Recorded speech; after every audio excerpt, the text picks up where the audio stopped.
Hi. This video is part of a build log series.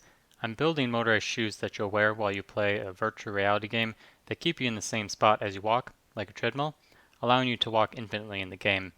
For now, I call them VR shoes, or omni shoes. I took the design I showed last time, made some improvements, and made a platform out of it. I made 5 rows, and now it's ready for testing. To test, I just stepped on the platform and pushed myself off the wall and felt the friction. There wasn't much. It did really well. I was able to push myself easily.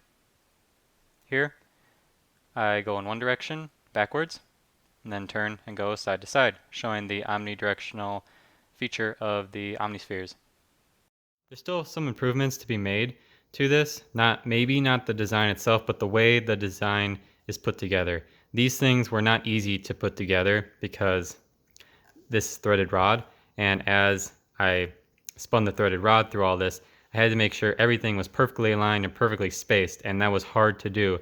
A few of these, they're not perfectly aligned, not perfectly spaced, so there's some error in there. You can see it's kind of springy, but this middle one was pretty good. So I want to make the process of putting these together easier so that there's less error. But despite this kind of thing, and this one's kind of springy too, uh, it still worked really well.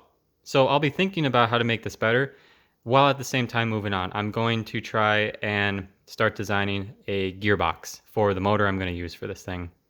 That's it for this video. I'll be on a business trip next week, so there might not be a video next week. If you like the video and feel like it, leave a like and subscribe. Thanks. Until next time.